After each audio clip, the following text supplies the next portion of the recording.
Chairman Pakistan Tehreek Insaf Imran Khan की ख्वाहिश है कि जस्टिस सैयद मज़ाहिर अली अकबर नकवी अपने खिलाफ रेफरेंस के खिलाफ खड़े हो जाएं और सुप्रीम कोर्ट के परखच्चे उड़ा दें। इमरान खान और पार्टी की आदत ने जस्टिस मज़ाहिर नकवी की हिमायत करने का ऐलान करते हुए पीटीआई के वकला को हिदायत दी है कि इन्हें मुफ्त सर्विसेज फराहम की जाएं। यह कहना है सीनियर सहाफ़ी जावेद चौधरी का।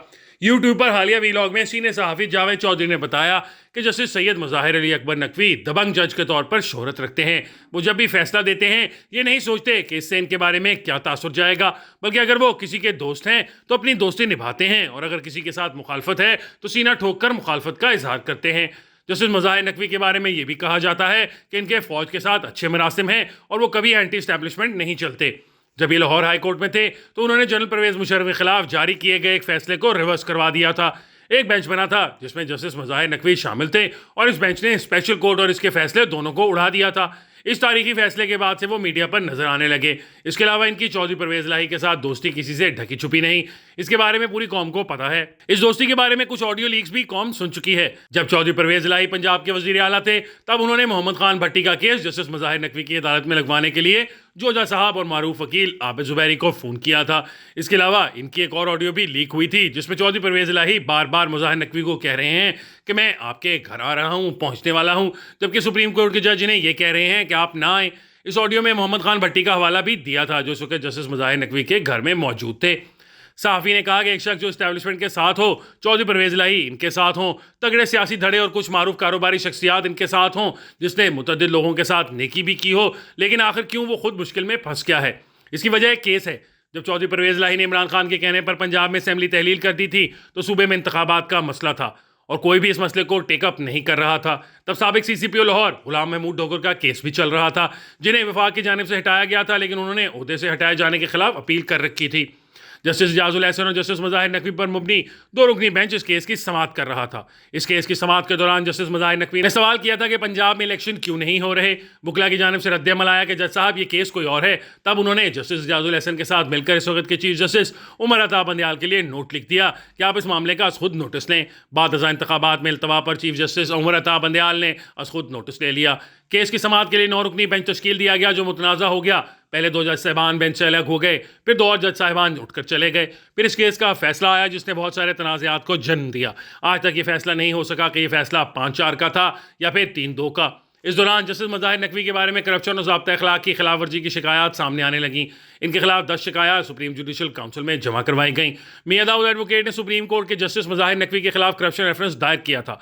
वकील ने रेफरेंस के साथ जस्टिस नकवी और इनके बेटों के नाम मशकूक अंदाज में खरीदी की जायदादों की दस्तावेजात मुंसलिक की। पाकिस्तान बार काउंसिल और पाकिस्तान मुस्लिम लीग नून से ताल्लुक रखने वाले वकला ने भी जस्टिस नकवी पर माली करप्शन और साबिक वज़ीर आला पंजाब चौधरी परवेज इलाही के साथ इनकी मुबैना ऑडियो लीक्स के इल्ज़ामात के तहत रेफरेंस दायर कर रखे हैं। सहाफ़ी ने बताया कि जब ये शिकायत जमा करवाई गई तो इस वक्त justice Umar Ata Bandial supreme court के चीफ जस्टिस थे और उन्होंने अपने दौर में एक बार भी सुप्रीम जुडिशल काउंसिल का इजलास तलब नहीं किया। जब सुप्रीम जुडिशल काउंसिल के हाल ही में होने वाले इजलास का एलामिया जारी हुआ तो पता चला कि 12 जुलाई 2021 से इस दिन तक सुप्रीम जुडिशल काउंसिल का कोई इजलास नहीं हो सका था। 12 जुलाई को आखिरी इजलास हुआ था और इस वक्त चीफ जस्टिस गुलजार अहमद थे। इससे अंदाज़ा लगाया जा सकता है कि पानी सर से गुजर गया, लेकिन सुप्रीम जुडिशल काउंसिल का इजलास नहीं बुलवाया गया। गुज़िश्ता रोज़ होने वाले इजलास में 29 शिकायतें ज़ेर बहस आईं, जिनमें से 19 को खारिज कर दिया गया, जबकि 10 शिकायतों पर नोटिस जारी कर दिए गए, जिनमें मज़ाहिर नकवी को मिसकॉन्डक्ट का नोटिस भी शामिल है। अमूमी रवायत यह है कि जब किसी जज के बारे में शिकायत आती है तो पहले इसका जवाब दिया जाता है और जब चार्ज लगा दिया जाता है तब शो कॉज नोटिस जारी किए जाते हैं, लेकिन इन्हें बराह रास्त नोटिस जारी किया गया और 14 दिन में जवाब तलब किया गया है। इस वक्त जस्टिस मज़ाहिर नकवी के पास 2 ऑप्शन हैं। एक ये कि बतौर सुप्रीम कोर्ट जज अपने ओहदे से मुस्ताफ़ी हो जाएं और अपनी पेंशन और मराहत को इंजॉय करें, क्योंकि अगर कोई जज इस्तीफ़ा दे देता है तो उसकी पेंशन और मराहत बरकरार रहती हैं। दूसरा ऑप्शन इनके पास यह है कि शो कॉज नोटिस को 184(3) के तहत सुप्रीम कोर्ट में चैलेंज कर दें। जस्टिस मज़ाहिर शो कॉज को सुप्रीम कोर्ट में चैलेंज करेंगे और मौक़िफ़ इख्तियार करेंगे कि इनके असासों पर बहस हो। FBR, रजिस्ट्रार, सिविल ब्यूरोक्रेसी और इस्टेब्लिशमेंट को बुलवाकर इनके असासों की तस्दीक की जाएगी। इस दौरान मज़ाहिर नकवी पूरी कोशिश करेंगे कि सुप्रीम कोर्ट और साथी जजेस के साथ मामलात हमवार कर लें। वो ये मौक़िफ़ इख्तियार करेंगे कि मेरे बारे में तासुर है कि मैंने इमरान खान को सपोर्ट किया था, इसलिए मेरे खिलाफ ये सब कुछ किया जा रहा है और मुझे इसकी सज़ा दी जा रही है। लेकिन 3 मसाइल इनकी राह में हायल हैं।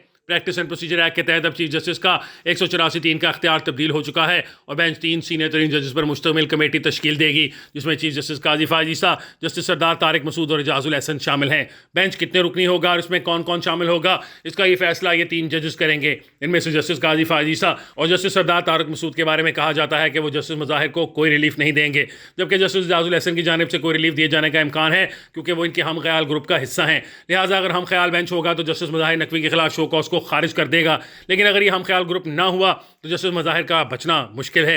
ये शो कॉज बरकरार रहेगा और इन्हें सुप्रीम जुडिशल काउंसिल में जवाब जमा करवाना पड़ेगा। इस सूरत में जस्टिस मज़ाहिर नकवी इस्तीफा दे देंगे।